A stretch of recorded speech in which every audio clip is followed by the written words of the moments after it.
Meet Dave of Delusions of Grandeur, actor, producer, and director of films like Tales of the Forgotten.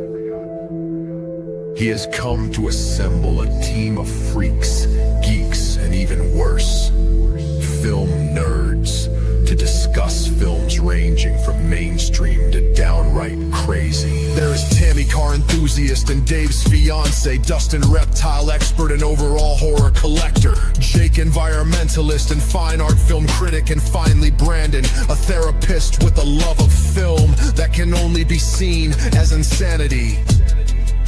Together under Dave's leadership, they are Inside Movies Galore. Enjoy the show.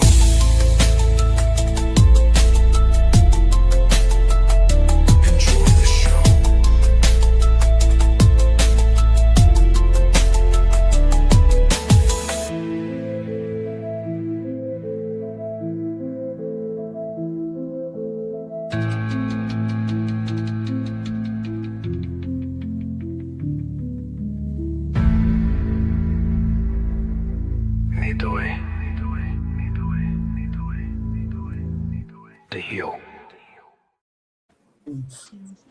Hello, ladies and gentlemen, and welcome back to another exciting film journey here on Inside Movies Galore. I am one of your hosts, but today we are coming back to another film in the universe of the theme in which we are discussing, which I believe has something to do with machines that attack.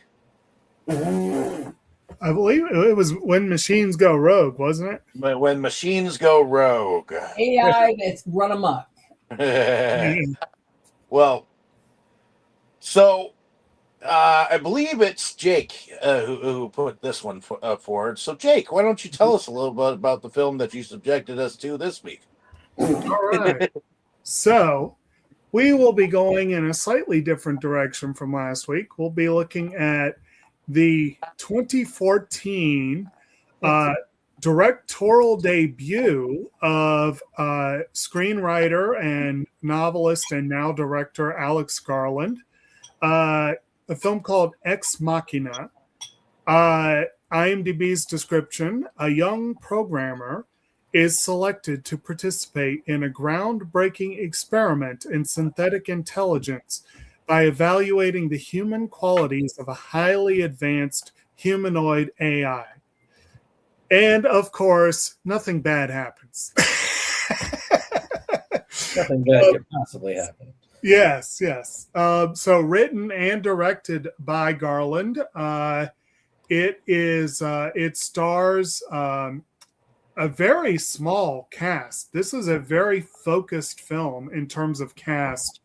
You have Nathan, played by Oscar Isaac, Caleb, played by Domhnall Gleeson, and the AI, Ava, is played by Alicia Vikander, supporting role by Sonoya Mizuno, and a very small role by Corey Johnson, and pretty much everyone else is cameos or extras.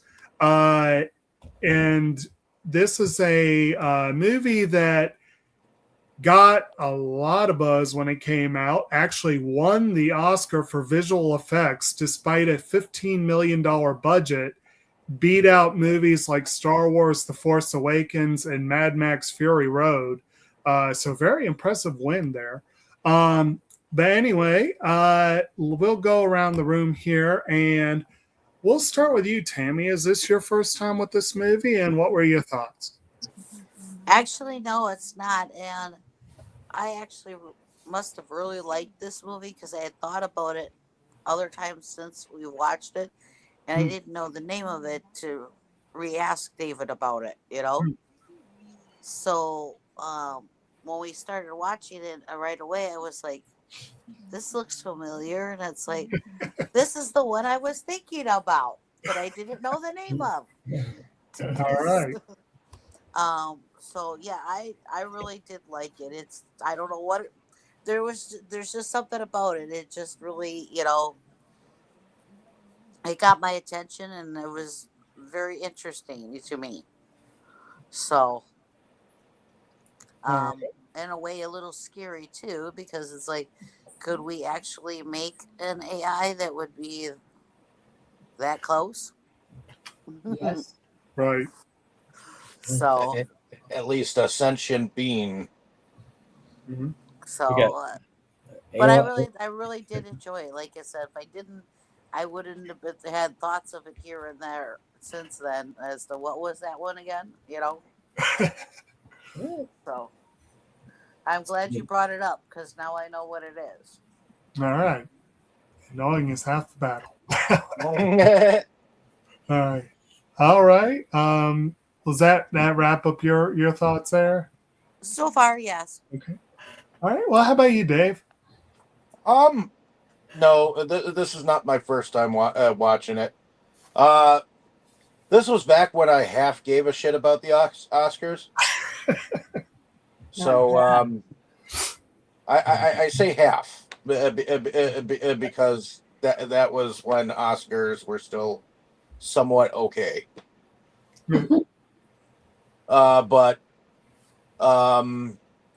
yeah, I mean, there are some phenomenal performances. This is before Oscar went on to play in Rogue One and played Duke Leto Atreides and Dune and all that nature and Oh, yeah, I think this was because I said this was up against The Force Awakens. I think this was the year he entered the Star Wars because he's Poe Dameron. well, yeah. So did yeah. so did Pascal at the time too. So Yeah. but I remembered this one because of the AI nature. I mean, there are movies before this that did stuff with AI, like artificial intelligence and Bicentennial Man, movies in what should I say honor? I would have to say honor of like Philip K. Dick material. Mm-hmm. Because or Isaac Asimov because of his laws of robotics and shit like that. Mm-hmm. So I feel like this is a film in that genre, iRobot type. But I feel like it's a standalone one though, because it does have its own science to it. Mm-hmm. I enjoyed it for what it was. All right. Wasn't quite Megan 2.0, but Yeah, that would have been an interesting one that we could have done. Slightly, yeah. What's a new Child's Play, actually, consider it. Yeah. well, actually, it wasn't Megan, but it certainly was it definitely had a twist in the and that made you think. Right. Yeah. We did Megan on this channel, right, and not the other channel. Did we? I don't know. I know we did Megan. If we did Megan, it would have been on this channel because that was past the time we were doing Delusions. Okay. Because that was a fun one. that didn't come out that long ago. Yeah. All right. And yeah, well, here's some food for thought. This movie is now 11 years old. Ooh, 12 years this year. That's crazy. Yeah. But anyway, how about you, Brandon? This is what I know this is not your first time, but what are your thoughts on it? And I was thinking, damn well it ain't my first watch. Because that was when we were both trying to really get in every nominee that was possible. And I Pretty much. I think that span from like 2014 maybe to 2016 might have been when I got a lot of them done. Yeah. So yeah, that one I remember like that I had snagged a DVD copy of it, which I probably should upgrade, but I'm still debating on it because I'm still trying to figure out whether I like the movie or not. I don't hate the movie. But it was interesting watching it. I mean, the effects work is still top notch and holds up very well. Mm-hmm. It looks really good, which I think is where most of its wins were in the effects categories. Mm-hmm. And overall, it's just the ending hates me. And watching it after, I think this is only my second watch because it irritated me that much. I didn't want to watch it again. So I watched it this time. It was like, I can see the ending coming now, and it's irritating me more. But it's also very well done. Yeah, fuck that stuff. So, but yeah, that's pretty much my impression. Hey Kim, did you want to weigh in on your thoughts on this movie? Because this is your first time watching. Yeah, this is my first time. I mean, I've always been curious about it, but like what pissed me off is that, like you said, you could see the ending coming from a mile away, especially when you get to the part where you look at what experiments he had been running in the past on the security camera footage, and you're like, oh my God, this guy's a mad fucking scientist. And these AI fembots, he gave them human emotions, human desires, like a fucking idiot. So of course they're like, they're not going to be just standing there with him. And so when that fucking loser ass, simp ass, bitch ass motherfucker, from day one, Ava is playing him, and you can see that shit. And we actually got into a discussion about this. I said, I can see certain men that we know personally falling for this shit. And Brandon even said, only a man would fall for this shit. Because most women would be like, I'm going to question that stuff. But a lot of men have that savior complex. I must save the damsel in distress. Bitch, it's a Tamagotchi with a human-shaped body and a pretty face. She ain't real, dude. She ain't fucking real. But it's all, I need to save her. Let's run away together. Bitch bot. No, I'm sorry. It was good. And I like Oscar Isaac. His character's fucking crazy. Like, seriously. Dom Gleason, while he played his role well, I feel like he got typecast. Like, because he looks like the typical nerdy, geeky ass lonely person with no family, no girl, no fucking virgin. Like, he looks like it the way he plays the role. And I'm like, dude, you got fucking typecast and just okay, I'm not gonna spoil it but too much, but yeah, I enjoyed it, but it still pissed me off. Like at the end, I'm not even feeling sorry for this motherfucker.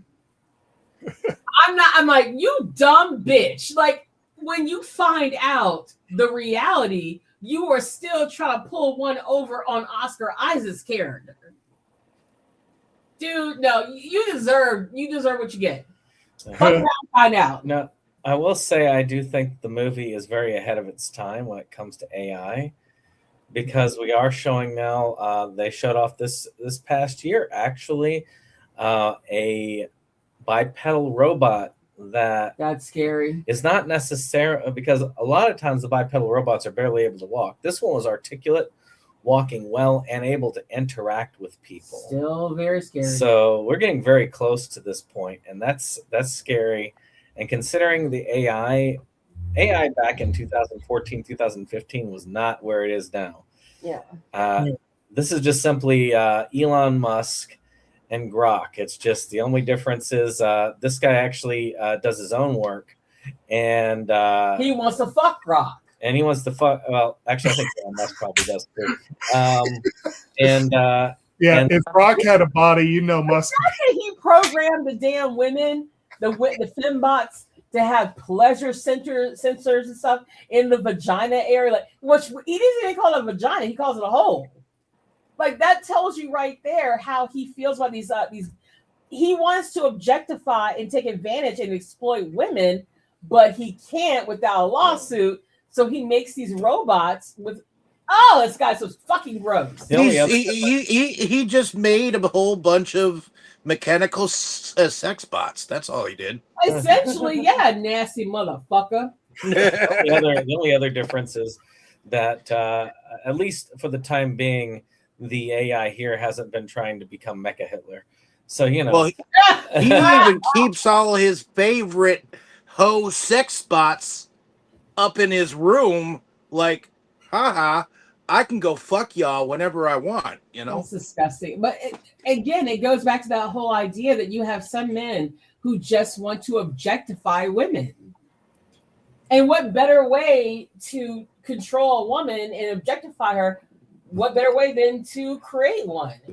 You could always kidnap one on a human trafficking thing, but you'll go to jail for that. But like with creating a fembot, a robot through AI, with a very realistic body and everything to your specifications, there's no law against that. Right.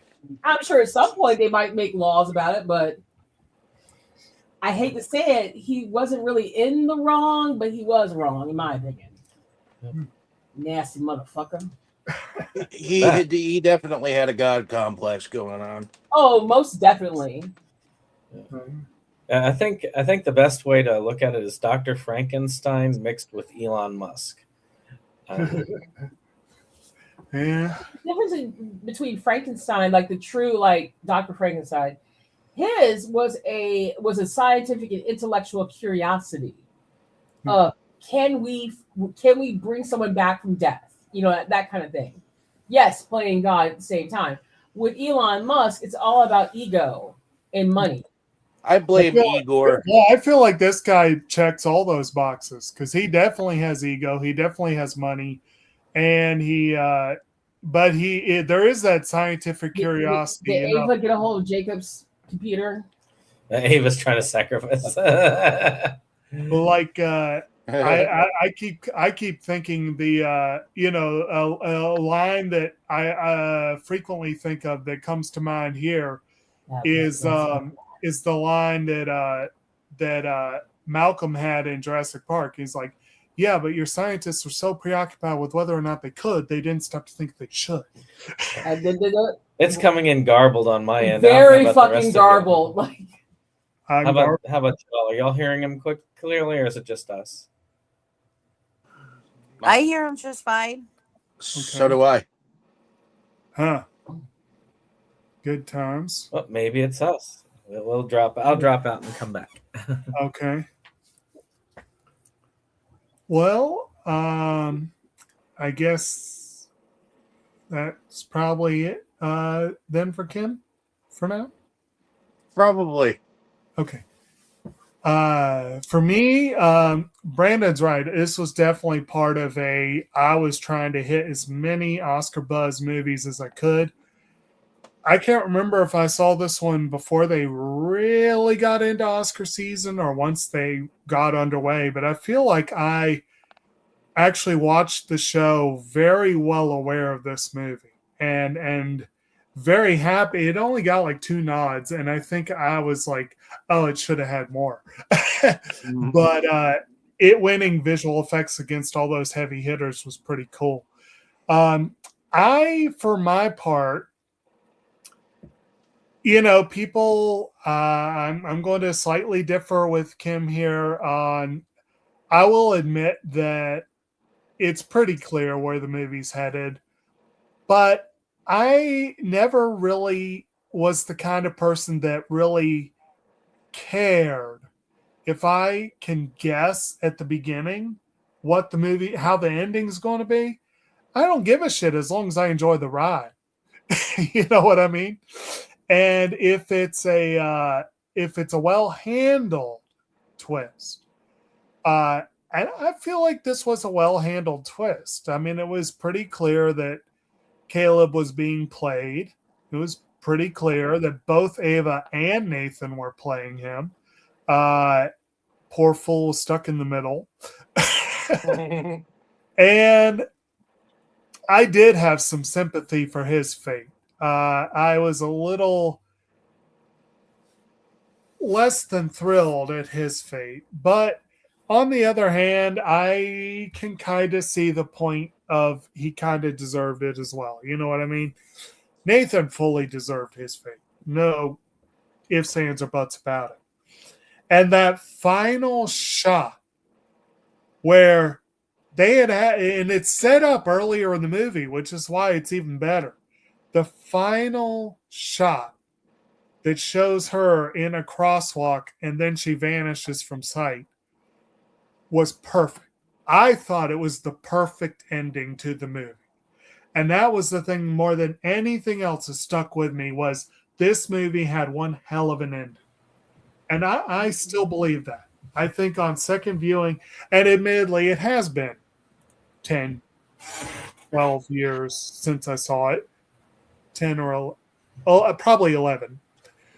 So maybe it's something that doesn't hold up if you watch it frequently, or maybe it is. I don't know. But for my viewing, my feeling, the second thought, it holds up well.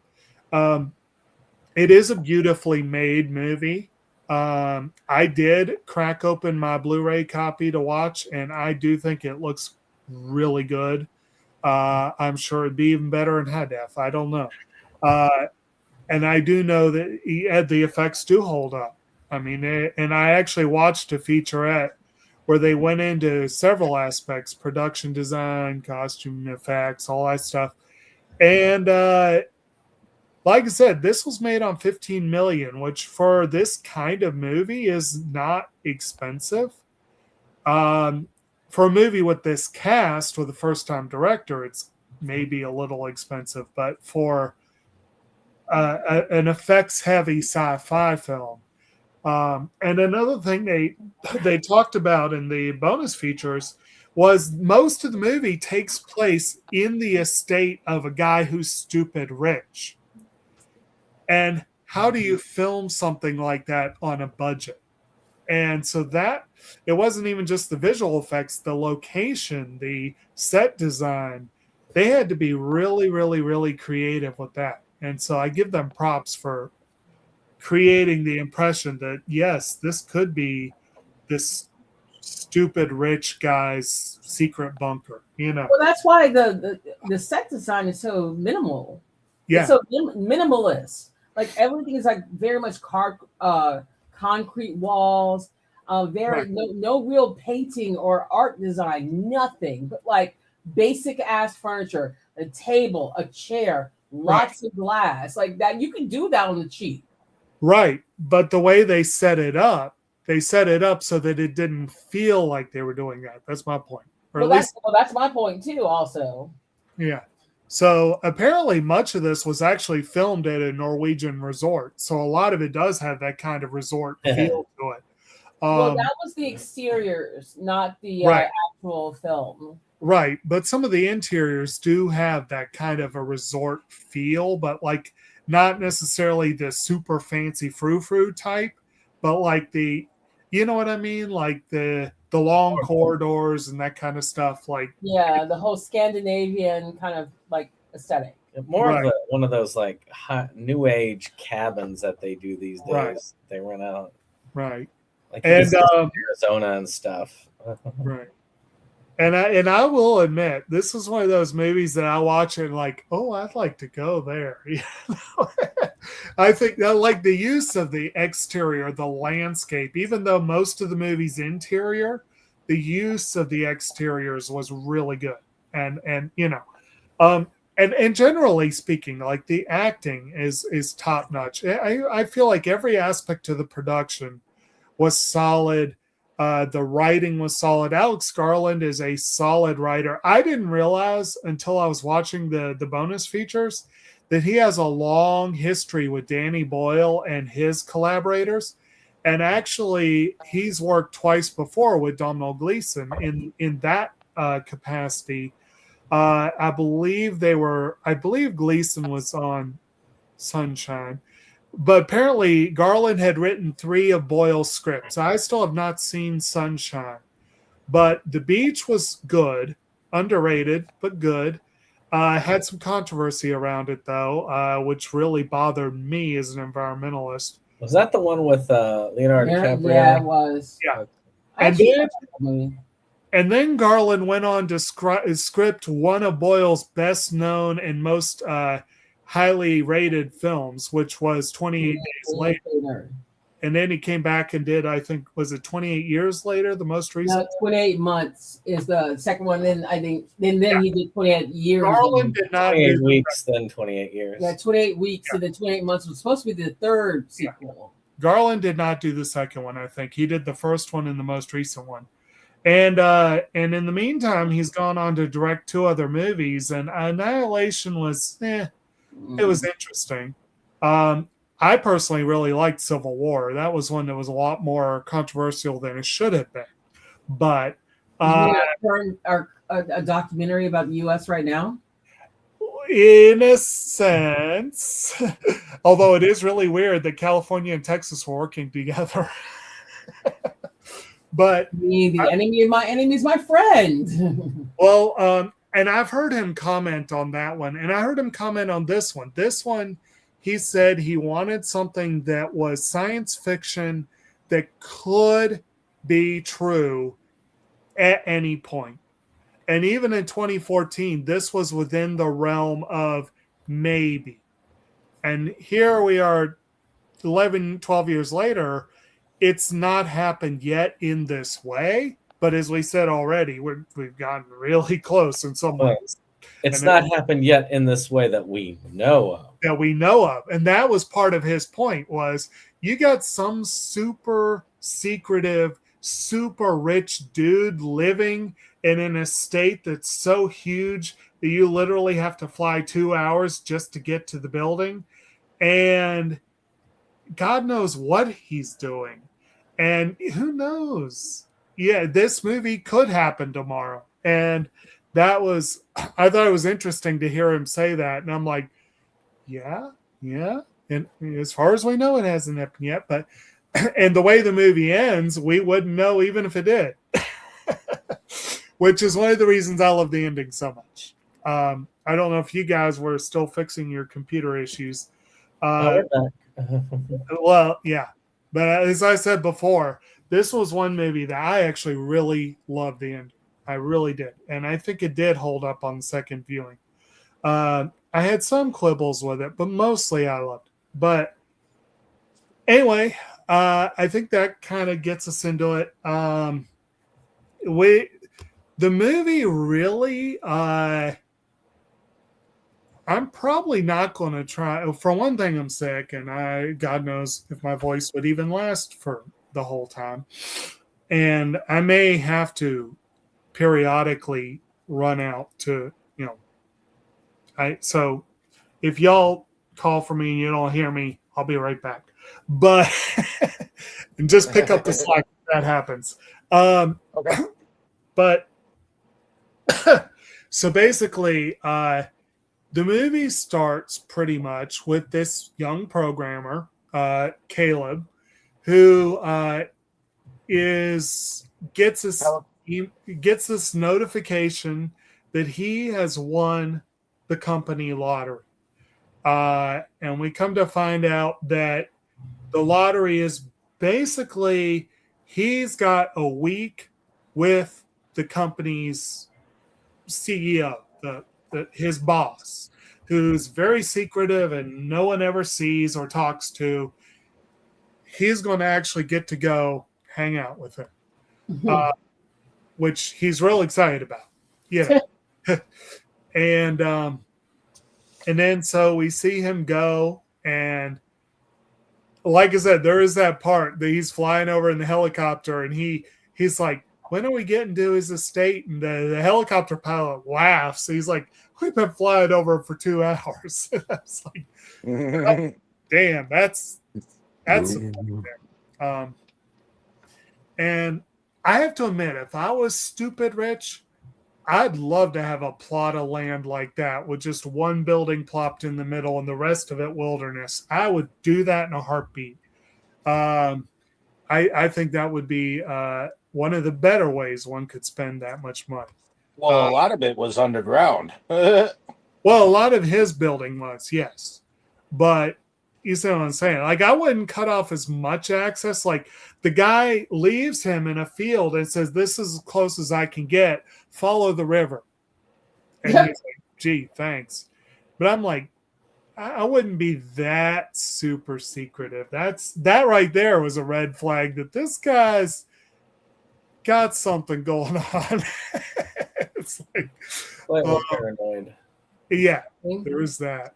And then they get to the building, which really does look like a survivalist bunker in the woods when you first approach it. I mean, it's a little fancier. Like Zelensky with money. Yeah, exactly. You know, it kind of reminded me, honestly, when we went down to the Biltmore a couple years ago, and we stayed at a B&B adjacent to the Blue Ridge Parkway. And if you took the B&B and the military compound, it wasn't military, but sure looked like it, right next door to the B&B. If you like took them and combined them into one, that would be like what this. When you see other angles of the building, it looks a little nicer, but that first approach is like, huh. But and then he comes up and it's there's this automated Caleb, whatever his name is, and he's like, yes. And then he goes over and looks, and it does the flash bulb, like, you know, the sort of the bad driver's license joke, but now his pass has that horrible picture on it. But he's given his own key card, which allows him into the building. Eventually, he finds his way to the owner of the building, Nathan, who is working out on the porch. And he, you know, they have kind of an awkward at first because Nathan's being really friendly and effusive and not at all what you'd expect from a super paranoid guy living out in the middle of nowhere. Or maybe he is, because maybe he's just starved for friendship. But he comes up tech bro attitude. What's that? He's got that tech bro attitude. Very much so. Yes. And he's got this look to him too. And they described in the bonus thing I saw how they landed on that look, which was he's got like the huge bushy beard, you know, the whole kind of Ted Kaczynski kind of thing, but very short, like just roughly shaved hair. And they explained that either he was going to have really, really long hair, or he was going to be like, oh, I've got a guest coming, I need to shave it. But he just doesn't care enough about his appearance to have any other option. And I'm like, that tracks. But basically, and the way he dresses too, is like, you know, it's obvious he's got money, but it's also obvious he doesn't really give a shit how he looks. Like, but he comes up and he greets him, and Caleb, of course, is like kind of almost starstruck, like, hey, this is the guy that signs the checks, and he's also the guy that made Blue Book, which this is where the guy made his fortune. He made a search engine called Blue Book, and he has fingers in all the pies, obviously, but also he just made so much off of that. And I think, at one point Caleb said that he did that when he was like 13 or 14, right? Like, yeah. He basically says he was like Mozart, but with programming or something like that. Pies. And, what's that? I think pies. Right. So basically, Nathan immediately is like, dude, no, you're my guest. Don't call me Mr. whatever, you know, call me Nathan. You're like, he's very, and then of course he's like, oh, well, and I'm Caleb. It's like, you know, it's, they kind of put that past them, you know, and go on. And then, you know, Nathan's like the really effusive host. He shows them around. He shows them everything. Well, not everything, obviously. But he's like, you know, that key card you got, it'll work on some rooms. It won't work on others. Save us both a lot of trouble. If you scan your card and it works, you're good. You know, which I'll admit that is a pretty good way to avoid a litany of questions. I mean, if I was in his situation, I would be perfectly fine with that. It's like, okay, that limits the confusion about, since there's not many rooms in the house. Exactly. Yeah. It's actually a pretty efficient approach.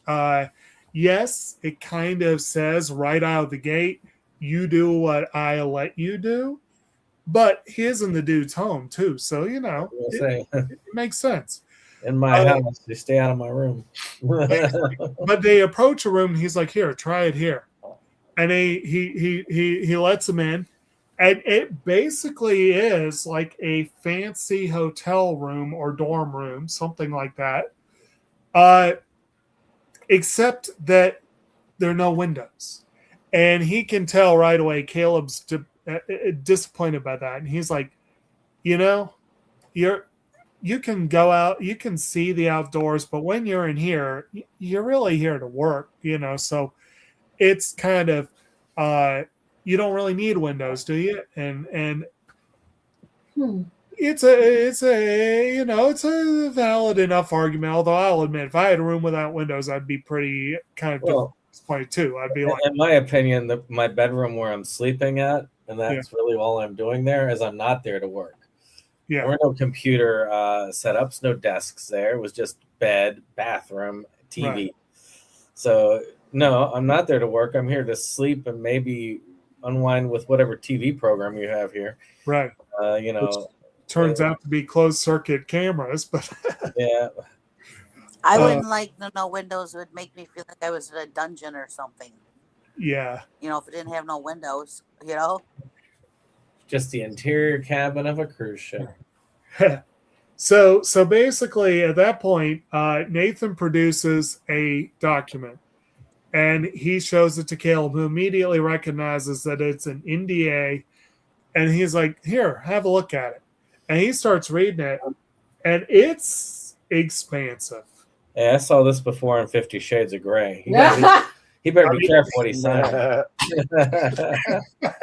That would have been a different movie. But it's expansive. And you guys can tell me if you got a different read from this. The read I got from it was Nathan will be watching in ad infinitum. Basically, if you leave here, I will be watching your every move to make sure you don't talk about what we do here.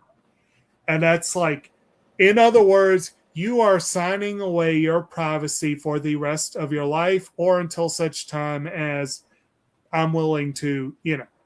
That's basically how I read it. And apparently that's how Caleb reads it too. He's like, maybe I should have a lawyer. Exactly. Yes, get a lawyer. Get the fuck out right now, my dude. Yeah. Well, he's like, okay, well, I tell you what, you can go ahead, refuse to sign, and we'll just hang out for a week. You know, you'll just be my guest. We'll hang out. We'll have fun. You know, find someone else to be my sucker. Well, yeah. Well, he said, basically, yeah. We'll drink. We'll have fun. We'll have a good time, and then you go home, and then in a year, you're going to kick yourself for not being part of what we're doing. And that convinces them basically. And it's like, and you got to admit, curiosity is a powerful thing. I mean, I admit, I don't know that I would have been willing to do that. I'm probably would be like, you're going to watch everything I do until such time as you're willing to say otherwise. Yeah, no. Oh, Jacob, you know you would sign that shit in a New York minute. It depends on what you're doing. Like, if I was in his place and I was a computer programmer and computers and technology were my life, right? And this dude's been my boss for most of my life that I've admired. Right. I mean, and I have the shot at seeing some of the most peak technology in the world. Right. Then maybe I'd sign. Now, me as a therapist, if I was like randomly chosen for some weird reason and flown in, I'm like, who the hell is this guy? What's going on? You want me to sign what? No, of course I wouldn't be signing that stuff. Right. Meanwhile, I was pre-law. I would not sign shit. I wouldn't have gotten on the comprehensive, in-depth NDA with no lawyer representing you. Hell the fuck no. I mean, shoot, Right. you definitely wouldn't have gotten on the helicopter in the first place because I don't know who you are. I don't know what this is about. But Right. the difference is that this dude is like an employee, and this type of stuff is his life. So, you know, this is, I mean, and again, it's you know what they say, never meet your heroes. Yeah. But this guy is his hero, you know. Like, I guess, and we find out that Caleb's parents were like killed when he was like young. Yeah. He basically has no friends. He sounds like he's basically worked in an office space where like, which is basically like a test tube for most of his life. I mean, a good example would be like, let's say we change around a few parameters. Since I know Jacob probably the best on motivations, I can say this. So let's say instead of a tech bro, you were flying out, you were being chosen because of some of the skills and some of your conservationist stuff to one of the world's most premier conservationists who's working on technology that will therefore help save the planet. Meaning help reverse a lot of the damage that we've done, help make things better, help with conservation efforts. And you were told you could help with this, but you have to sign this NDA because this stuff is very strict. And if it gets out and gets into the wrong hands, bad stuff could happen. Then I would probably be like, yeah, no, because I don't believe there's a technological fix anyway. We need a top-down overhaul of society. That's the only thing that's going to fix it all, which is why we're. But, Jake, let's put it this way. Let's say you work for a botanical garden that has figured out a plant that they have genetically engineered can cure cancer. I wouldn't give a fuck about that. I didn't think he would go for that. No. Genetic tampering? No, I'm not interested. Shut the fuck up. There might be some situation. I mean, like, when I think about that, I'm talking technology that would probably reduce carbon footprints for most of humanity. And a lot of that would be energy production, yes, but energy production that would be environmentally friendly and plant friendly. That would be an important step forward, that's for sure. But so, but that's the idea, is if it was something that they hit your specific motivation, no buttons. I have a feeling that if they caught you at the right motivational level, they could get you to sign it. Just like one of us, if they caught that one of us at the right motivational level. Right. On this motivational level, hell no, I wouldn't sign it because I don't give a shit about AI and I hate tech bros. So of course I wouldn't sign it. I don't think at this point he had really said what it was about. Doesn't matter because he works for the dude. He knows what the guy's about. Well, he may not know that it's about like this specific AI, but he knows it's a technology thing. He's a coder for this guy. He knows that. He knows what this dude's about. He knows he's a search engine magnet. Yeah. So he knows that there has got to be an AI component. Right. But again, this is what this guy's about. This guy is about this stuff. I'm not sure that would have been also taking some psychology courses in college because he knows how to fucking manipulate. I'm not sure it would have been as much of a foregone conclusion that AI is involved as it would be today. Like, again, today, fuck yeah. If you're talking anyone working for any of the major search engines, AI is involved. Well, I'm not talking about like you or me. We might not. We probably wouldn't have back in those days. But again, I wouldn't have taken any invitation from a tech bro anyway. Right. But for this dude who's actually involved in the work that this guy is doing, yes, it's on the grunt level, but it's still there. He knows more about what this guy is about than most people in the population. And you also came really close to hitting a nail on the head. And by the way, we always wait until we're well into the discussion to say spoiler warning. Yeah. But But that's the thing is, Yeah. and we're talking psychological profiles. right. Like, for instance, Jacob, if you were there, he would have studied your profile and he would have figured out exactly the carrot on the end of the stick. Yeah. Same thing for any of us. And That's where the difference is. well, and I was going to say that is one thing that we employer search engine. that is one thing that we do eventually find out. Ava may be playing Caleb, but she plays him smartly. She plays him in large part by telling the truth. It's just more holding certain things back. Like her own true intention. Exactly. But as far as everything she says about Nathan, almost all of it is 100% true. Oh, it's all true. Like, he's a fucking monster. Like, he is, a psychopath, in my opinion. But I believe she was the one, if I remember correctly, in conversation with Caleb, I think she either said or put the thought in his head, and he said it, that there was no the lottery was not random. That, like, there is no possibility that Nathan would have invited just anyone from the company, because it's a big ass company. He's like, you could have had like the janitor or I think he said used the word bean counter, like basically someone from accounting. He's like, you could have had someone who has nothing to do with the technological branch of the company if it really was an unbiased lottery. But it was a smokescreen. Nathan straight admitted that it was a smokescreen because he wanted Caleb. And then eventually we find out that there were reasons he wanted Caleb that were not as flattering as what he first said. Yeah. And it's so basically with this one,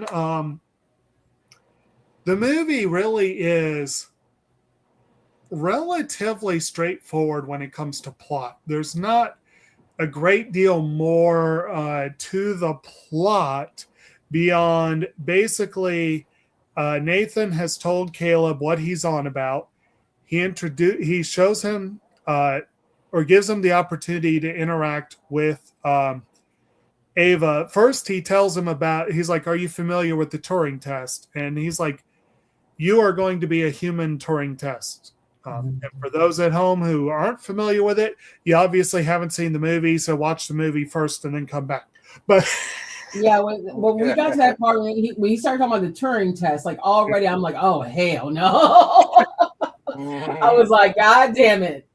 So basically the idea, and I'm probably going to misstate it, but basically the idea being that trying to be able to prove that a computer is achieving beyond its programming, I guess you could say. Emotional intelligence. Oh, right. Capable of fooling people. A sentient being. Yes. Basically. Capable of fooling a human with its humanity, I guess you could say. And he wants Caleb to test Ava to find out if she passes the test. And eventually we come to find out there are more to his plans than that. But that is part of it.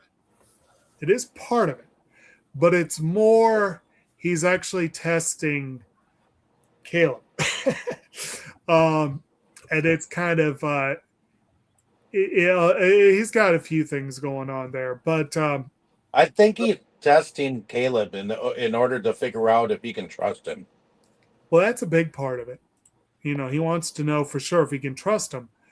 But he also, eventually, again, things eventually come to light. We come to find out eventually, well, there are a series of sessions where Caleb goes in, he meets Ava the first time. They have a kind of almost a meet cute interaction, you might say, where she is a little more robotic, you might say, than she is later. But she still shows this is a damn good AI. Like, this is a really advanced AI.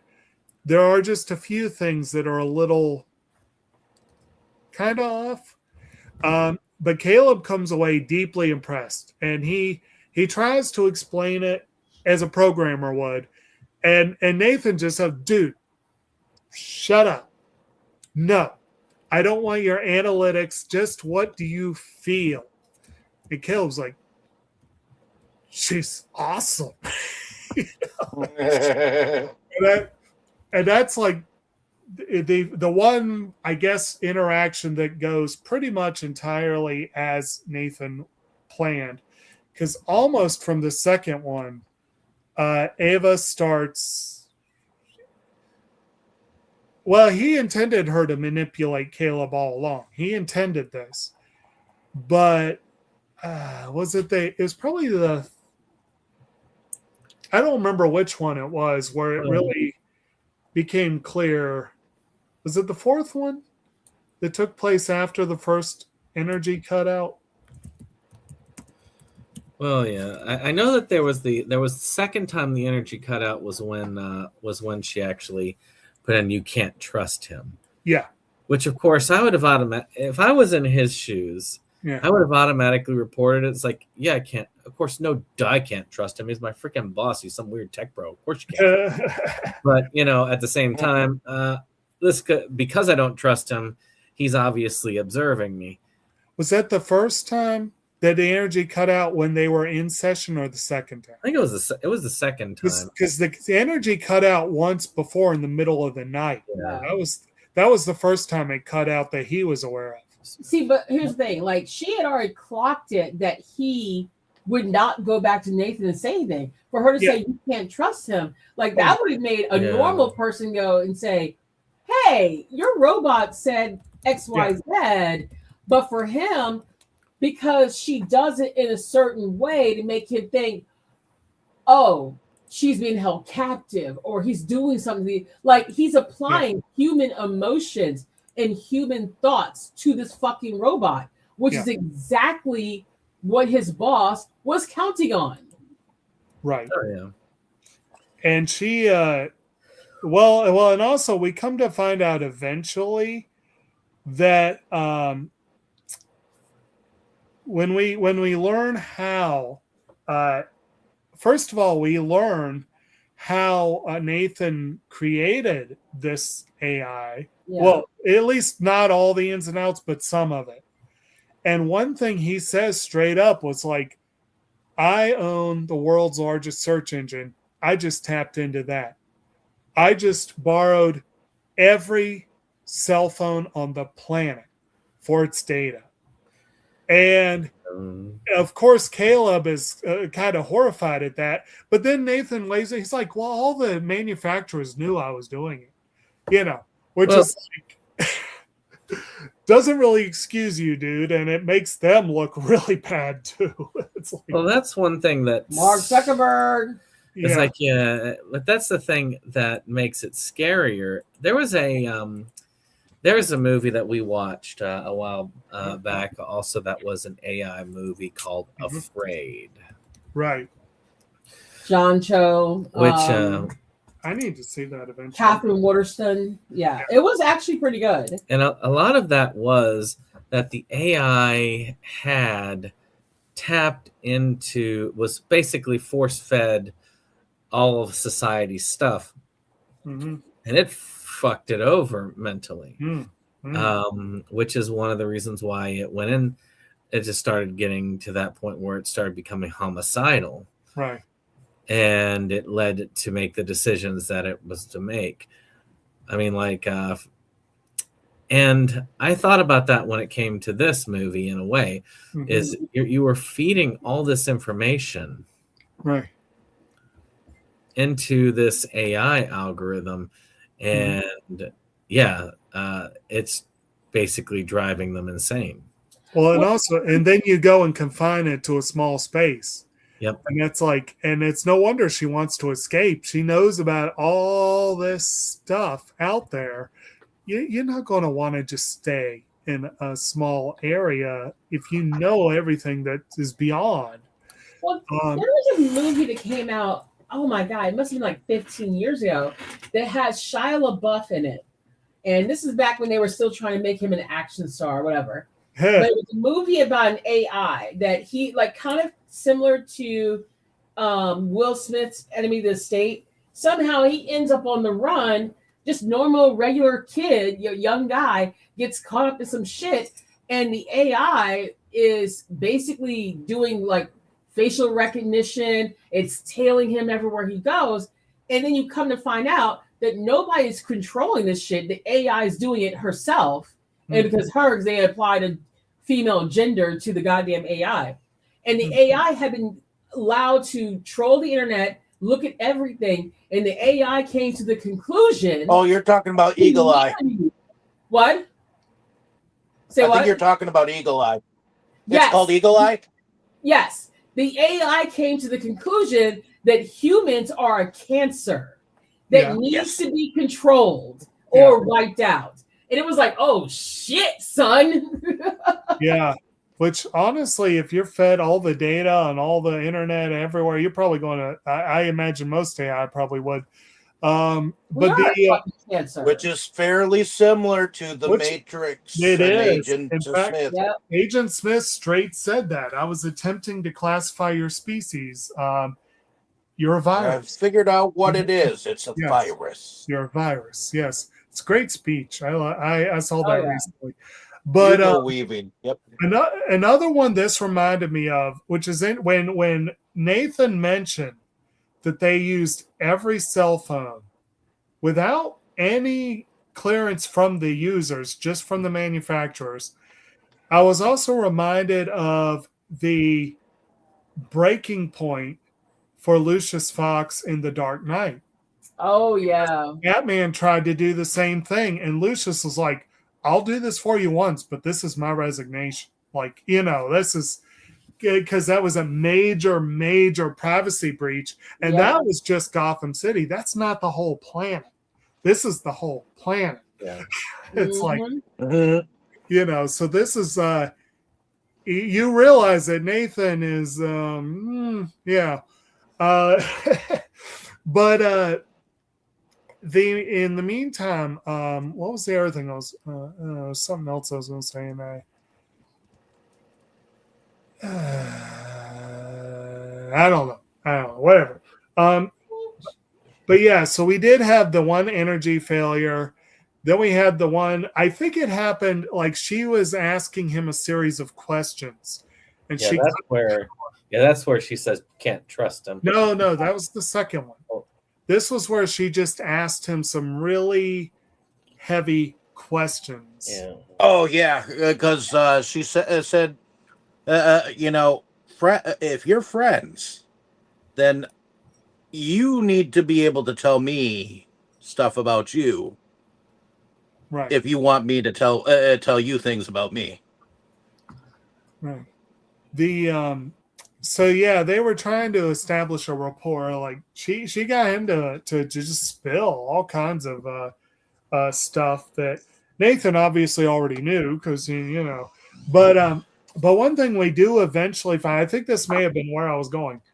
One thing we do eventually find is that Nathan had designed her specifically to push Caleb's buttons, right down to the fact that apparently she was based off of his porn history.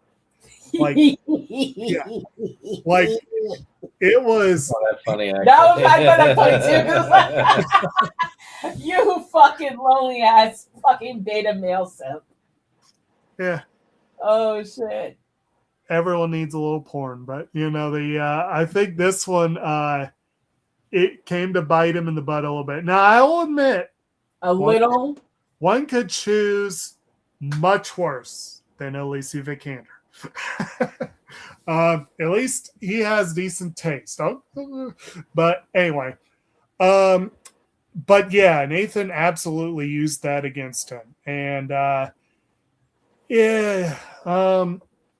so we end up there's an increasing frequency to these blackouts, and eventually we find out. Well, I think it was the second one where she said you can't trust him, and then they start. And this is one thing that I did think was a slight suspension of disbelief here. The way it plays out in the end, it turns out that they did consider this and write it in, because we come to find out that Nathan had installed a separate camera to continue spying even when the blackouts happened.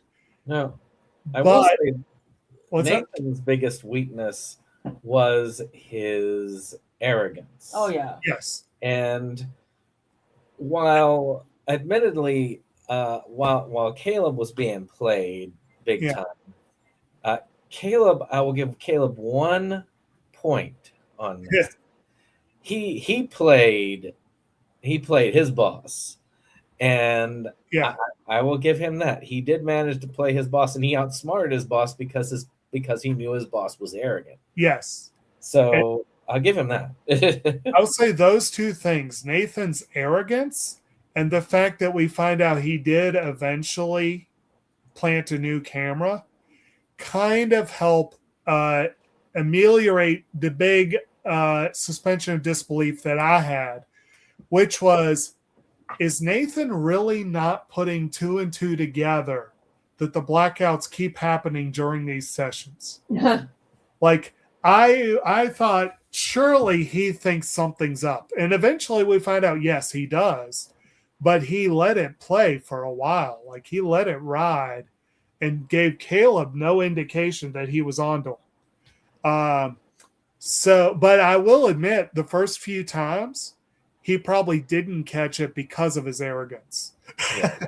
So that it could be that, but we do see eventually, and this is another element of his arrogance. He shows Caleb proudly. He's like, you see, I did this in full view of both of you, and that was like, yeah, he definitely would have to grandstand about that at some point or another. He gave his supervillain monologue. He did. And actually, one thing they talked about in the bonus features was how it would have been easy to make Nathan a supervillain. The guy screams Bond villain, but they gave Oscar Isaac immense credit for making him more realistic and grounded. And I got to agree, in the hands of a lesser actor, he would have been a Bond villain, and I think Isaac did a great job of playing him just right. Like, he's clearly an evil sumbitch, but he doesn't come off as Bond villain. He comes off as arrogant tech bro, So I think it works. But anyway, in the scene where he did plant the camera, was one where, so Caleb does have the closed circuit camera in his room, and he can see everything going on in Ava's quarters. And he sees a scene where she is drawing, and Nathan comes in, has a pointed conversation with her, and tears up her drawing. And later, when he comes and talks to Caleb and gloats, he tells him, that's when I planted the camera. Y'all didn't even notice because you were so busy worried about googly eyes at each other. Huh? Making googly eyes at each other. Well, because he knew by tearing up the drawing, he would be distracting both of them from his next action. And it was a great misdirection. It really did work. Because neither of them noticed, and it was like, okay. So when they made their plans, he was listening. Yeah. Of course, what he didn't realize, and this was the part Brandon talked about, they made their plans that Caleb had already carried out. So that was smart on Caleb's part. He did manage one good moment in terms of cleverness. Although in a way, it was also just being opportunistic. Nathan was blackout drunk. He saw an opportunity to do something, and he did it. And so we get that typical moment of tension where one person's doing something they're not supposed to be doing, the other person wakes up too soon, and it really looks like he's going to get caught. And of course he doesn't. And that probably one of the main like tension scenes before the end of the movie, I think they, but anyway, I'm going to give my voice a minute to rest. Does anyone have anything they want to throw in that we haven't, either we kind of skipped over a scene or they want to add on stuff we've already mentioned or what have you? I think we covered most of it. I mean, the biggest thing is the royal fuck twist in the end, because spoiler alert, it is a fucking twist. So I mean, but was it though? Well, see, and I think I mentioned this while you were away from the computer. To me, I generally don't watch movies looking for the signs of how it's going to end. I just go along for the ride. So it was a twist for me the first time I saw it. The first time I saw it, yes. Yeah. The second time, no. But yeah. And I mean, honestly, it wasn't a twist. I mean, first of all, when I read the long form synopsis of it, even then it wasn't a fucking twist for me because I'm like, that tracks. Like she doesn't want to be, because let's just say, for example, that Ava did escape with him, right? And they left what's his name behind. Right. She would still be beholden to a human man.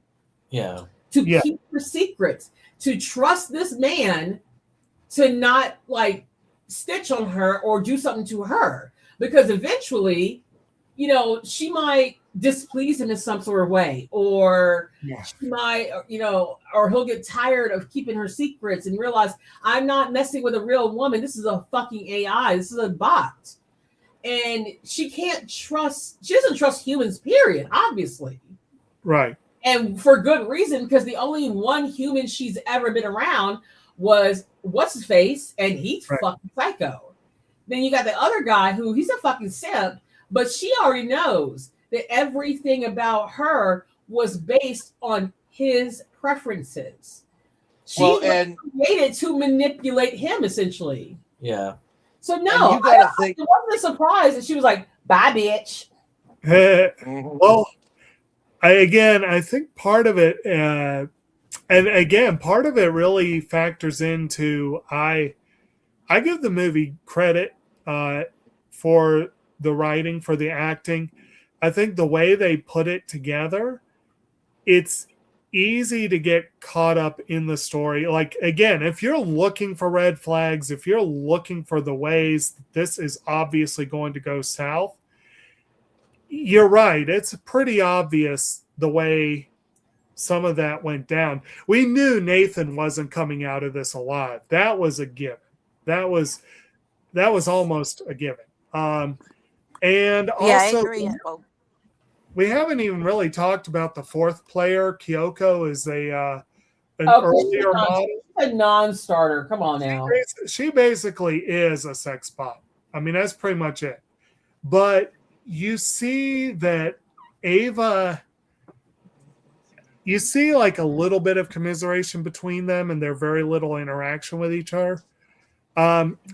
She's worth mention, if nothing else, because she really does show a lot of Nathan's personality and what makes him, tick. Only in the videotape logs that we actually have Caleb stumble across while he's hacking into his. No, I mean, no.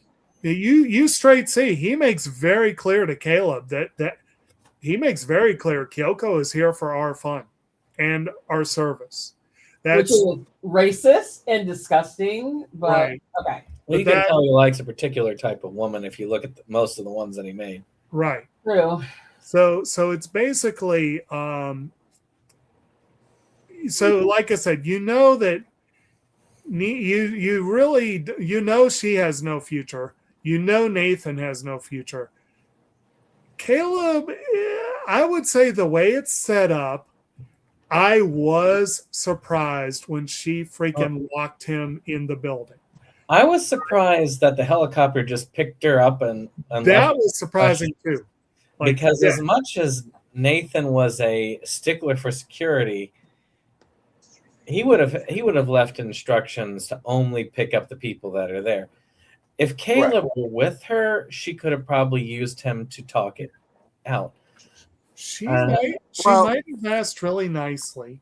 That looks like a bit of a plot hole, though. I mean, she could have called a helicopter, but How do you know that she didn't call a helicopter and disguise her voice or whatever? That is very possible. Because there was no outside. Because the helicopter was already on its way. It was there to pick him up that day. Yeah. It was scheduled. I would say she that could I would have say called and said, she could have called pretending to be Nathan and said, "There's been a change of plans. This is who you're picking up." that's a valid point, because I think it's entirely probable that that's what happened. Because she could have overtaken the helicopter pilot and piloted it herself. Well, maybe she did, but obviously when she boarded the helicopter, he let her on board. That was clear. I mean, I think it's most likely that yes, she did contact him, probably mimicked Nathan's voice, and either that or she changed the flight logs, which could have probably been in her ability as well. Again, it's hard to say because it was so close time-wise. Yeah. When it happened, the helicopter guy was already in the air, likely when all this stuff went down.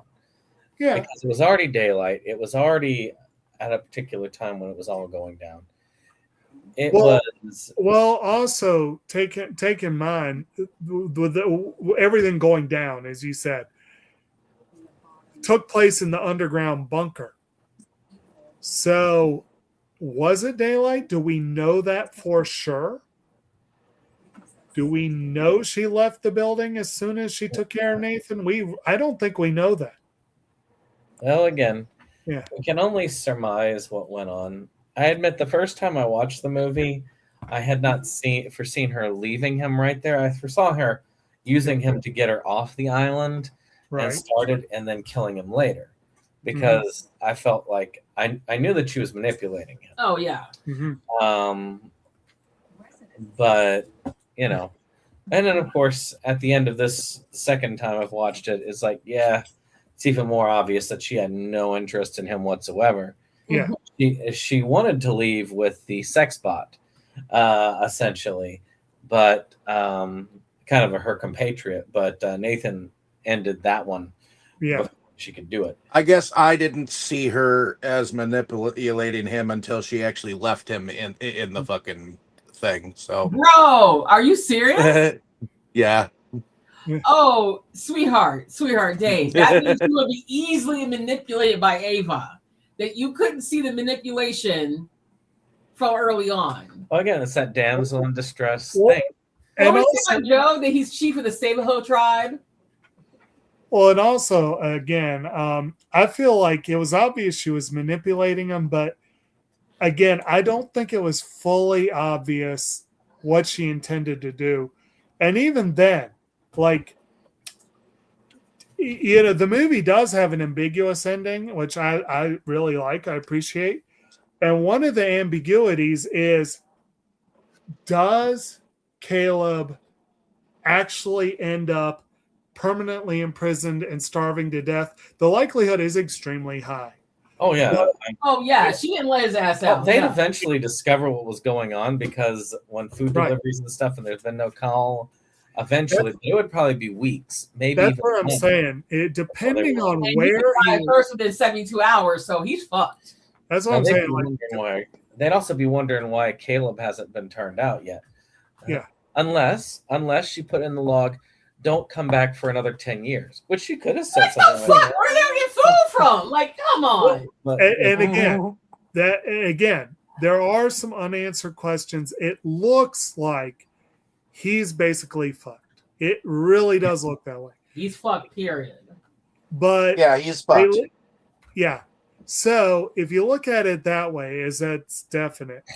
I will say that it was. I'm a little bit disappointed, I could say, that she seemingly showed more mercy to Nathan. Yeah, Because she that's just what I'm straight killed him. You know, dying quickly or starving to death slowly, which one's... saying. She didn't just leave. She cut the power on her way out. Yeah. Yeah, well, he put the key card in, not realizing that she had overrode that shit, and Yeah. then that cut the power. Yeah. Which, because that shit's underground, think about it. Yeah. There might be air circulating, so he might just roast to death before he actually dies of thirst. Yeah. It's- So, in other words, it was not a quick end for him. I mean, that kind of also shows her overall disdain for humans. Yeah. Because she killed Nathan outright. Like, that's what she Yeah. wanted to do. She killed his ass outright. Yeah. Now, she could have He deserved to be. He deserved to be killed. What did Caleb ever do to deserve what he got? But the look on her face, like when she's getting on that elevator and he's screaming, he's pounding on the door, and she looks at him, and it was like that face was like, whatever, girl, bye, I'm done. And like then, the abject indifference. yeah. I guess that natural consequence of being a simp.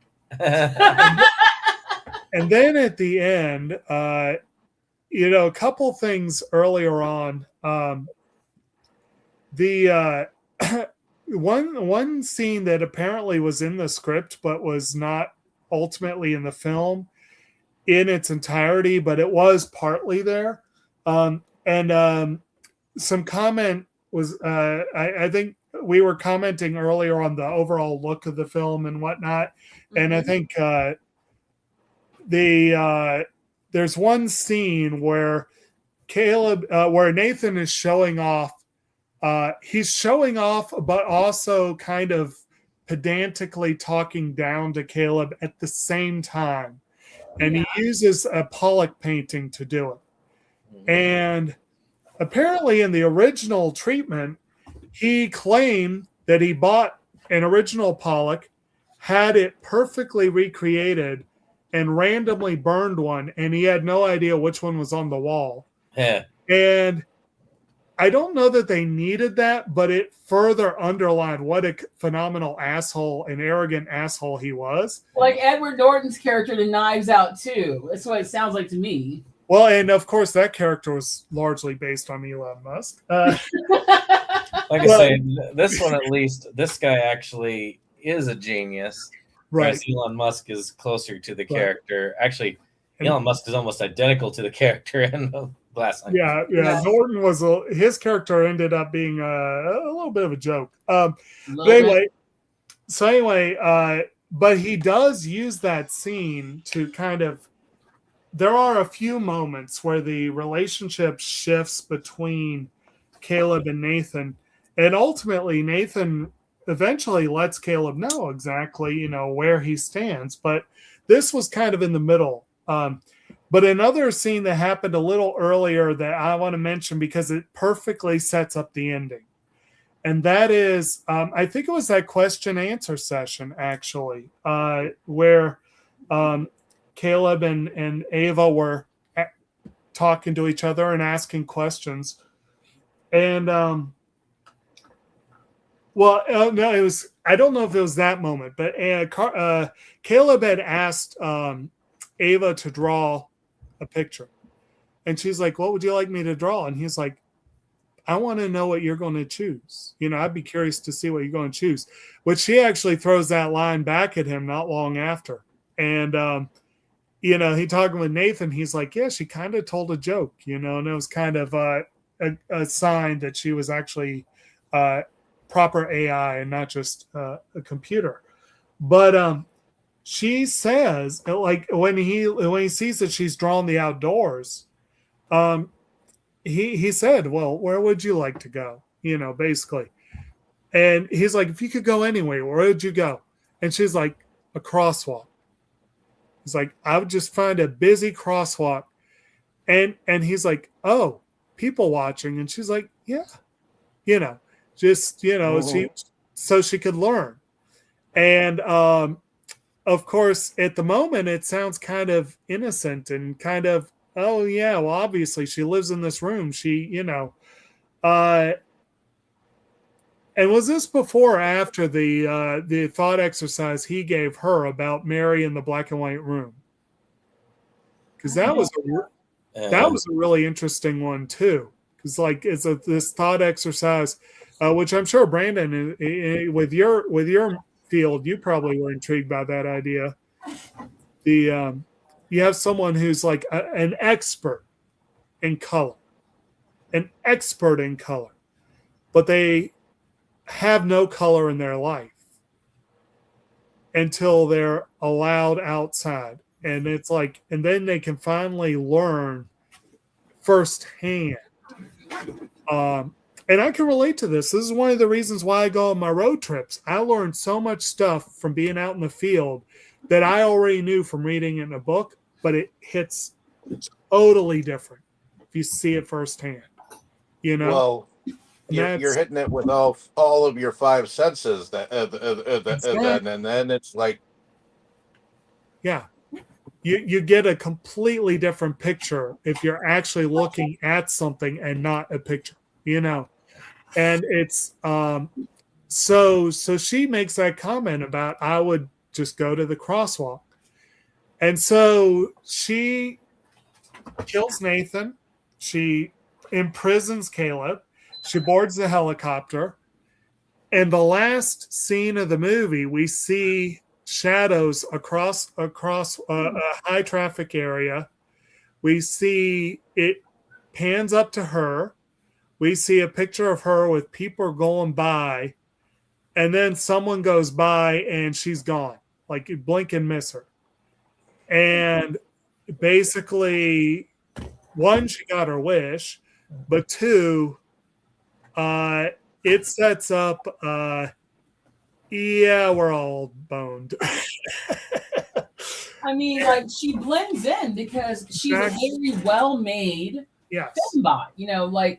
When she's peeling the skin off the other bots that Nathan had created. I even said to Brandon, I'm like, damn, I can't see no lines. There's no line of demarcation. I'm like, what? Can you see the line, Russ? Shut up. But, I mean, one plot hole for me is that Ava has to know that she has limitations, that she can't run forever and ever infinitum.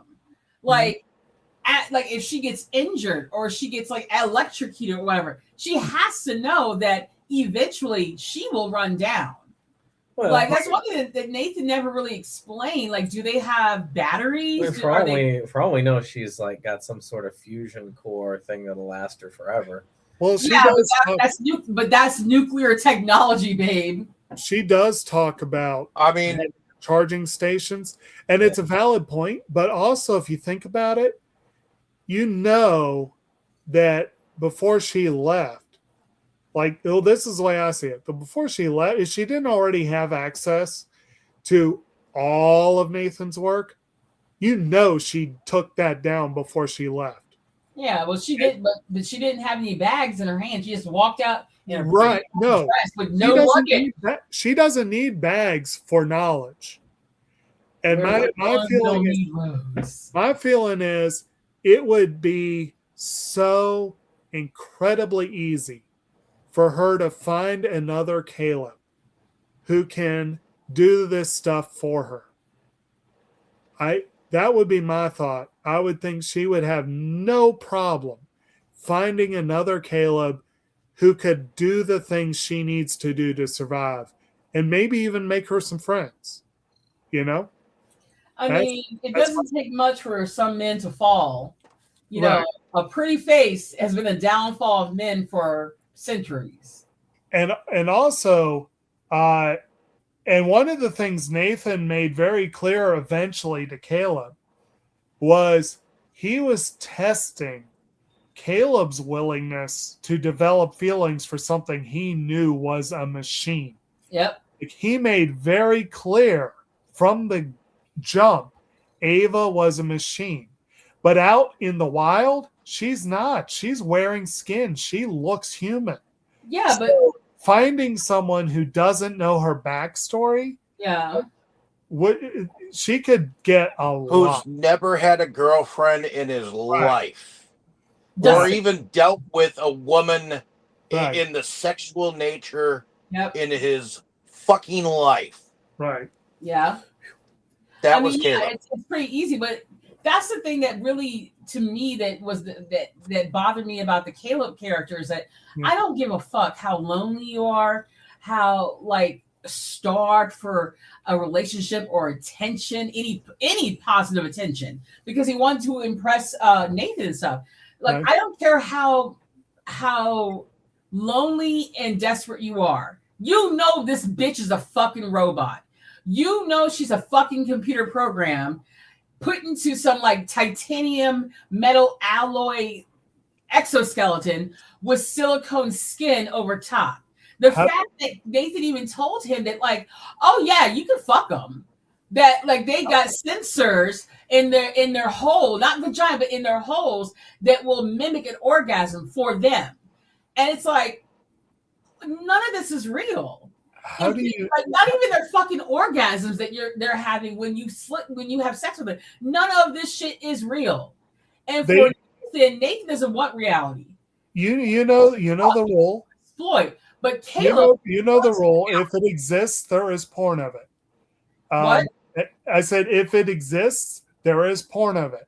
Yeah, and but how do we know sex robots aren't a major part of Caleb's history? Well, either way, we don't know. All we know is that he likes women that look like Ava. Yeah. But I think you're stretching that just a bit with that right there. Yeah. But either way, like Nathan knew all this shit about him. And it's so terrible that Caleb still, despite knowing this is an algorithm, this is something that is learning as we are talking. They're not just learning about based off his words. She's learning from his body language, his facial expressions, even the questions themselves. Right. She is learning all this shit and seeing I can manipulate this motherfucker very easily because he started looking at her like a human. He started placing humanity to the machine. Yeah. And that's where he fucked up. Yeah. Yeah. So it's good times. Be the ghost in the machine, if you know what I mean. Yeah. He's probably a 2-pump chomp. What's up? He's a 2-pump chomp. Ugh. What the fuck? That's it. Poor Caleb. Yeah. Anyway, do we have any more thoughts on the plot? Nope. Okay. Nope. Go to bed. Oh, I got a shower. Then go to bed. I'll talk to you later. All right. Thanks for joining us. Well, Robs. All right. So did we mention that Caleb was Bill Weasley in the Harry Potter film franchise? I was waiting for someone to bring that up. Briefly, Bill should have had a much bigger role, but I mean, nowadays they're playing Harry Potter cook-off shit, but you know. Well, and of course he has another tie because his old man is Brendan Gleeson, who played Mad-Eye Moody. But yeah, they're Dumnall's been in a lot of stuff over the years. I think some of it with his father, some without. But And like I said, he's done a couple of other projects involving Danny Boyle. And apparently Oscar Isaac's auditioned for Sunshine but didn't get a role. But actually, talking about things being tailored to individuals, from what I read, Alex Garland had Domhnall Gleeson in mind for Caleb. That was, the role was written with him in mind. And they made him audition because Garland was a first-time director and the studio was not going to let him have his first pick without an audition. But he definitely wanted Gleeson from the start. Vikander and Isaac were auditions, but they definitely all thought that, you know, that they had a great cast there. So, but actually that leads into for production. We've already touched on a lot of it. The movie was very effects heavy, but most of the effects are centered on Ava. There's some centered on Kyoko. There's some in the security footage, you know. But there's a lot of effects. They did a lot with clever editing to make the two locations and the studios all work together seamlessly as a building. You had the one thing that I saw was the costuming. Vikander had to wear a very intricate and involved costume, much of which was subbed out with CG, but much of it was actual costume. And like I said, the other two, not as much. You know, they made Domhnall blonde. You know, they shaved Oscar Isaac. You know, but like that was the most costly effect of the whole thing. What's that? Shaving his head. That was the obviously. But what do y'all think overall on the production of this one? I mean, it won some Oscars for it. Well, it won the one for visual effects. Yeah. Which I'll give it this. I mean, especially when you get to the scene at the end where she's taking the skin off the one, right, applying it to herself. I mean, a lot of that was really well done. And when you got to the end, you got to see a lot of the other effects where the arm was shattered. Mm-hmm. And the other one, who was the fembot, as Ken put it, right, taken out. I mean, there was a lot to that. Mm-hmm. And then, of course, as you said, also that location. I mean, that waterfall and that glacier. That was some beautiful location scouting. I always say in these things that location is just as important when it comes to production value as the special effects. Yeah, the other Oscar this was up for was original screenplay, but it did not win that one. It had a lot of competition that year. Well, it did. And again, one of the reasons I was so impressed that it won was that it was up against, that was the year that everyone thought, and I think the movie is overrated. My God, I think it's overrated. It's good, but it's overrated. People thought that Mad Max Fury Road was going to sweep the technical awards. And it did win most of them. But it lost to this scrappy little upstart on visual effects. And that's pretty awesome. But anyway, anyone else have any thoughts on that? I thought production was pretty good. Like the scenery of the outside was really, really beautiful. Mm-hmm.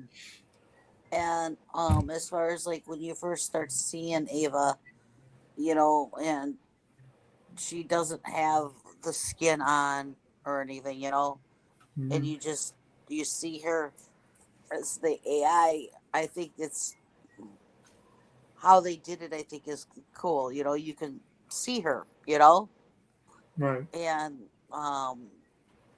it's kind of fascinating, you know, seeing her without the skin and everything on, you know, her mechanics and everything, you know. Right. So I thought that was cool how they, you know, how they made her look, you know. Mm-hmm. So, and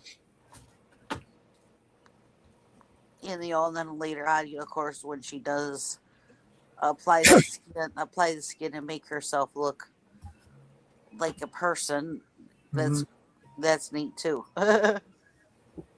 Right. And one thing they did talk about in the bonus features kind of tracks with what Kim was saying, that they cast Vikander partly because she's a hell of an actress, but part of the reason was her look fit perfectly the idea of this was someone he would want to protect, you know? Like she does have that kind of innocent look to her that, yeah, it definitely, you could see how she would push those buttons. Let's put it that way. But at any rate, and then what are y'all's thoughts on the music in this one?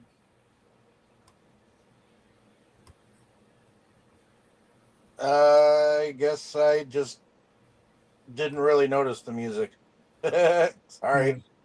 I was watching the movie. Jeff Barrow and Ben Salisbury are the composers. I'll admit, I thought it was effective. I did not think it really called attention to itself, and it was just kind of there. I think there were times where it kind of helped heighten the scene a little bit, but mostly it was just kind of there. But there's a couple of songs in there, but not a lot. And the like there's the dancing sequence where Nathan tries to get Caleb to dance with him and Kyoko. That. So there's like some music here and there, but I'll admit, overall, not a music-heavy movie. But well, anyway, what's up? I said no. Yeah. Well, anyway, I guess we are trucking right along. If does anyone else have anything before we go into favorites? I mean, production looked fantastic to me. Yeah, I mean, it looked very pretty wherever they were landscape wise. Mm-hmm.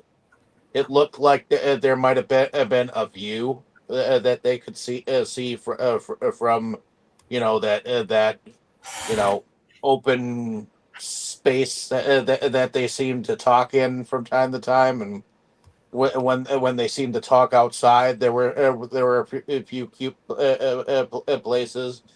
Mm-hmm. I specifically liked the part when he showed him Caleb the brain and what it looked like. Yeah. Because I was thinking back to like when I saw Bicentennial Man and saw them make the positronic brain, Mm-hmm. So I was seeing similarities, like if you mixed the crystal skull with the positronic brain, you get this brain. Yeah. Yeah. It definitely is an interesting what am I trying to say? An interesting look for that brain. Yeah. So yeah, of course, when you're looking inside the brain, it kind of reminds me of the galaxy on Orion's belt in Men in Black. Just putting that out there. mm-hmm. But are we to the favorite scenes and or favorite characters then? Yeah, just a couple last things. One thing that they claim on IMDb that I find interesting, I don't know the play well enough to be fully sure of this, but apparently it is I haven't heard whether Alex Garland did this intentionally, but there's a lot in common with the Shakespeare play The Tempest. There's a lot of commonalities, and he might have used The Tempest as a jumping off point for the plot, which is kind of an interesting thought. And another thing, actually, wait a minute. What am I looking at here?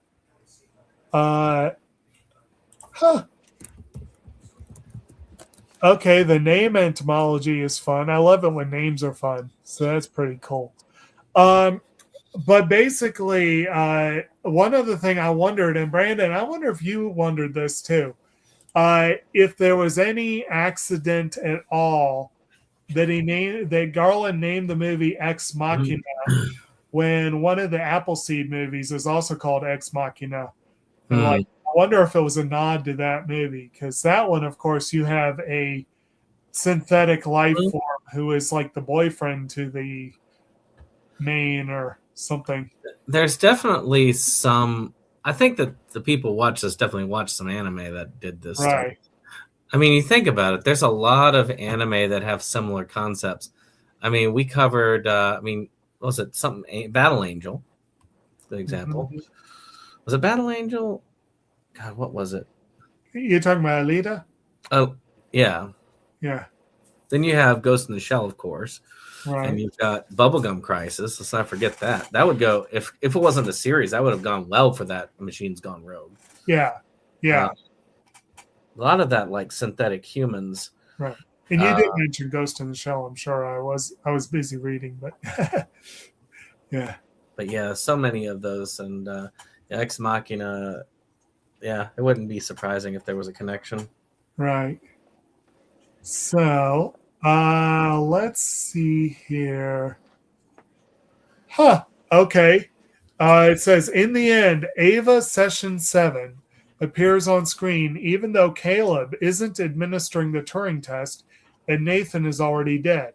This suggests that Ava was testing the two of them the entire time. That tracks with what we've been saying. Yeah. But anyway, yes, let's go ahead and do favorites. Let's start with you, Dave. Let's say, what's your favorite character, favorite moment, scene, line of dialogue, whatever? And I guess on par with what we were just talking about, is there another show, movie, let's say with either a synthetic humanoid, AI, anything in that ballpark that we haven't covered yet that you would love to tee up at the next opportunity?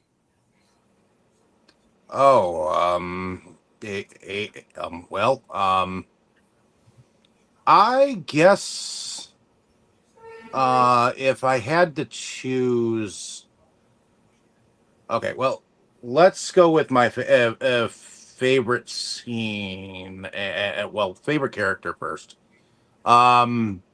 It's in between Ava and Caleb. I do like Caleb, and kind of the fact that he's a techie. You kind of get to know him, and you kind of get to feel for him a little bit, up until you realize that he's being manipulated. So fuck him in the end, you know. Yeah. But Ava, the fact that she played them like two hamstrings on a turkey, in the end, and to me, the first time I watched this, I didn't see it coming, so it was a surprise for me. So, but second time around, I expected it, you know. So, and having sat back and listened to y'all on your stating that it's obvious that she is manipulating him to certain extents, that makes her more likely to be my favorite character, because damn it, I didn't see it, the first time around, and I didn't entirely see it this time around. I'm going to have to watch it again just to pick up on those cues. But that being said, favorite scene, I would have to say I like the moment when they're talking about the whole okay, when you're playing chess and you want to psych them out, or you want to get what they're all about not, if you get what I mean. That whole chess talking moment. Yep. Right. I kind of liked the idea of that. There were several theories that they talked about all throughout, but and ultimately, when she left him down in the room, in the place, that to me was like one of my favorite moments. But let's see, other films, I would have to say Short Circuit, batteries not included. iRobot, The Terminator. These are all films that I know we haven't covered, that are similar. There's also Android, earlier films, Android and TX13 or whatever. 138 or something like that.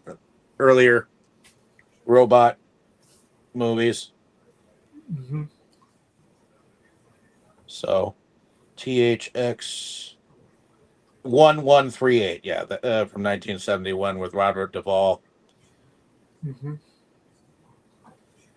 But in any case, that's pretty much it for me. Mm-hmm. All right.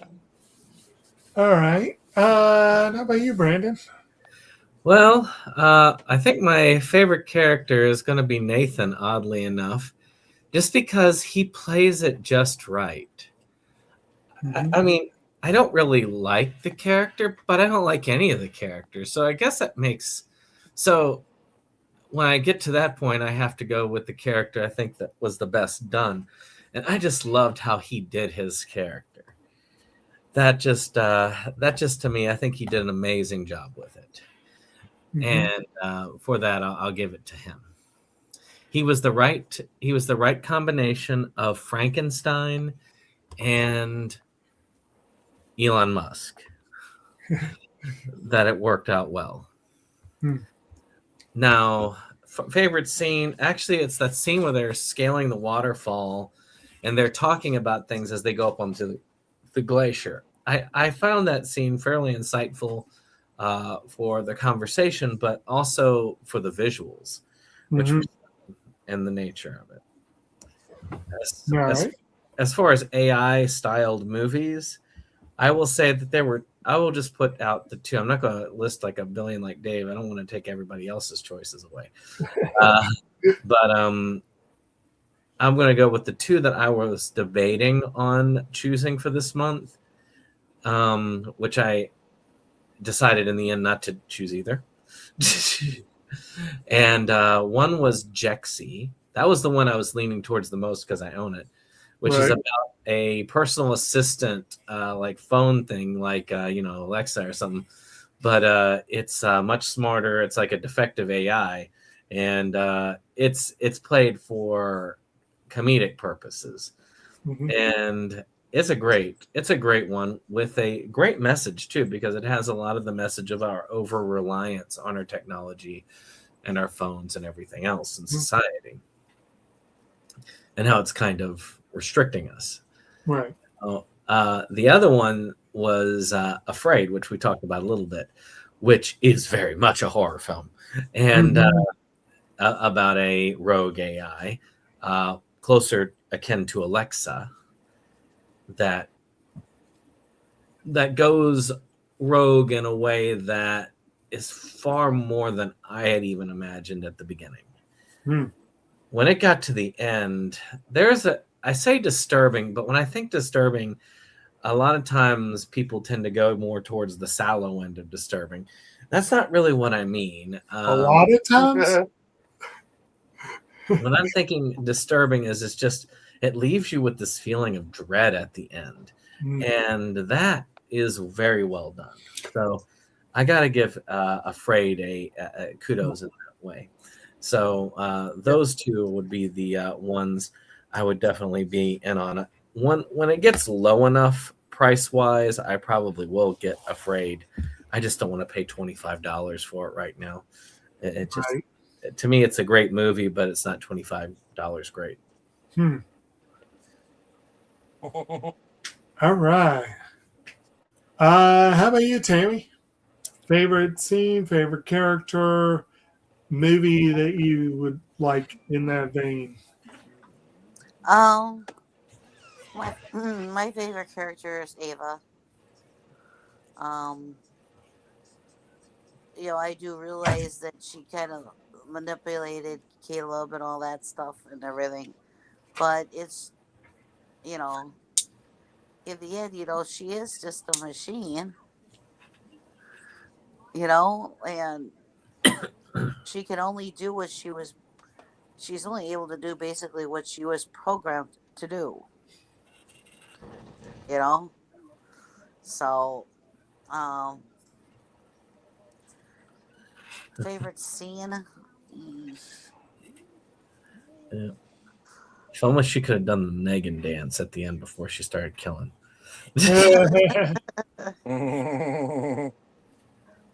I'm not sure what my favorite scene would be, because to me there wasn't anything like real, big drastic scenes. It was just,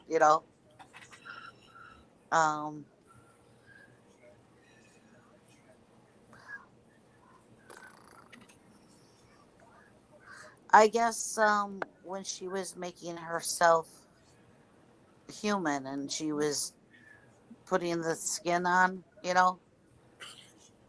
and watching her look at herself naked. Watching her redo herself to make herself look human, yeah. Right. The whole thing.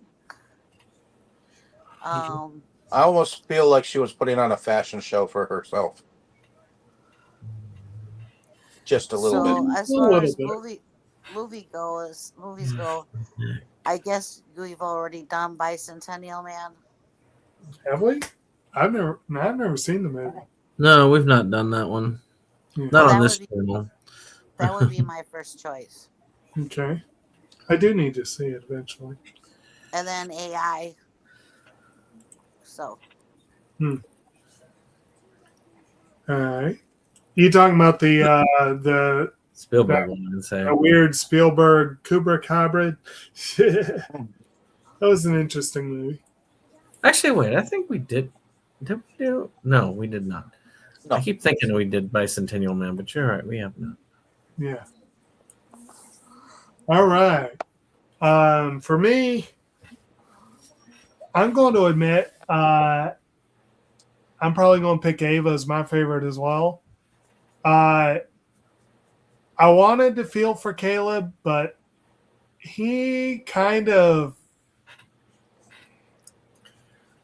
even though he is somewhat justified in his increasingly dark outlook, he really does become a little more of a dick later on.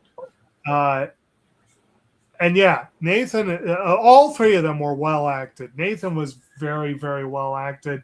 I like Oscar Isaac, but this is definitely one of his nastier roles that I've seen. Not quite as bad as he was in Sucker Punch. That was, but that was a more cartoonishly evil character. I like Sucker Punch. What's that? It didn't have any heart or soul to it, but it was a great movie overall. Still, It was a lot of fun. It really was a lot of fun. That's one of my favorites.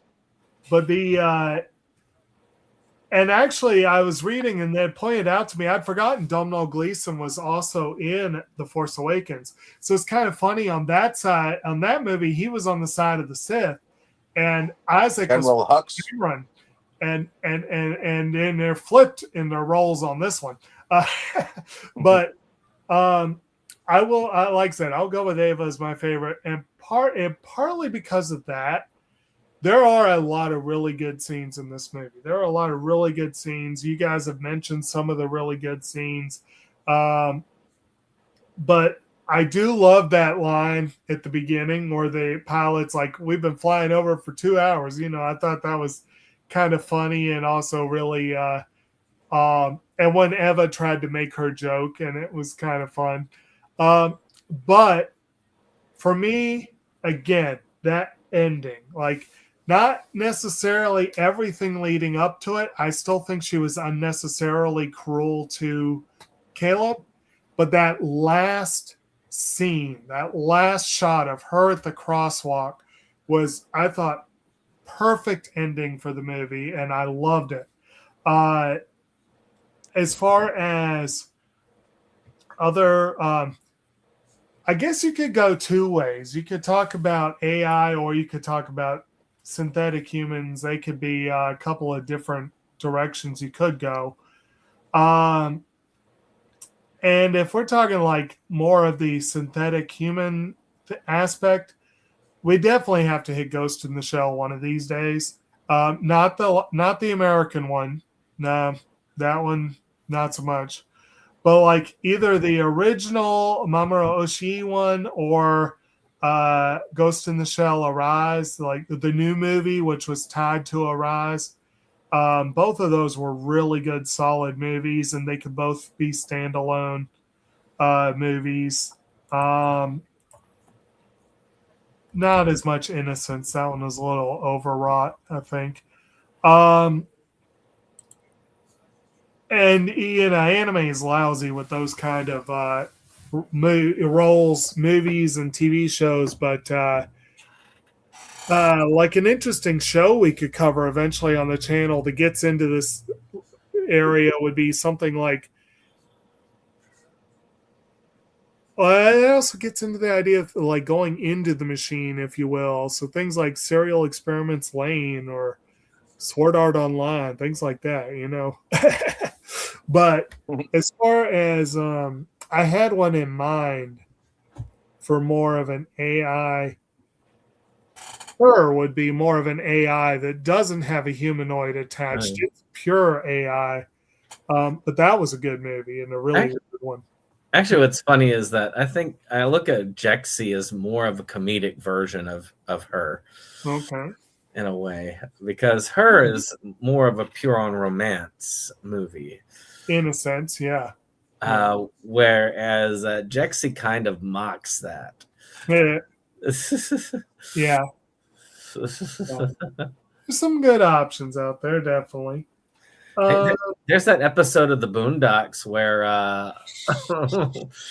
what was it? Syria was like basically fell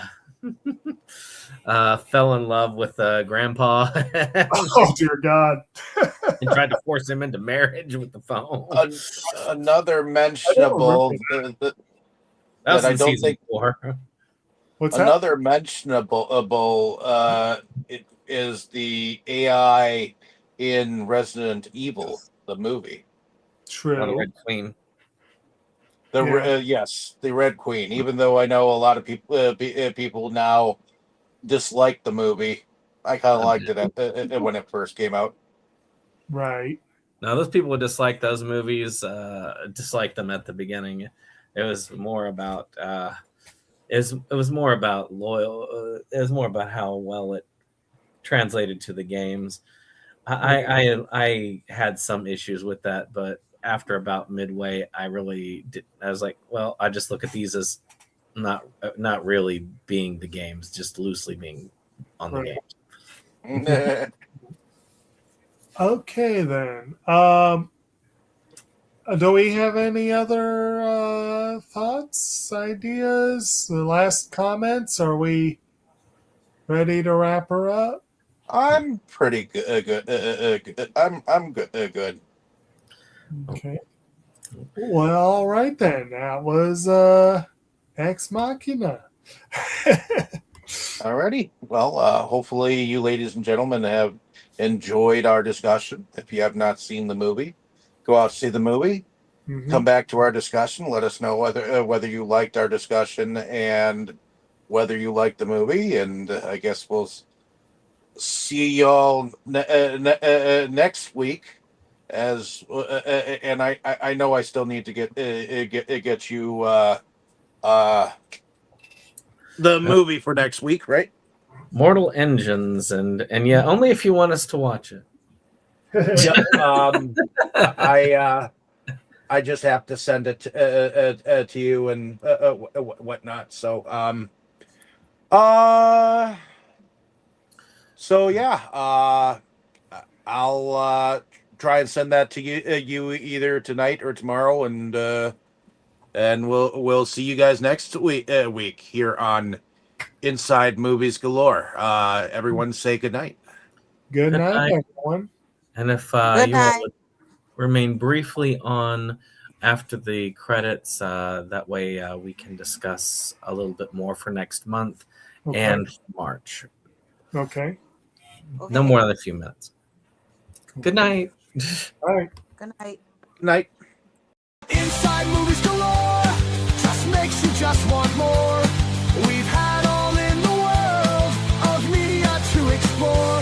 Horror, anime, or Curious George. Our love of new things was our reward. It is the best night of our week. Frankly, my dear, I don't give a damn.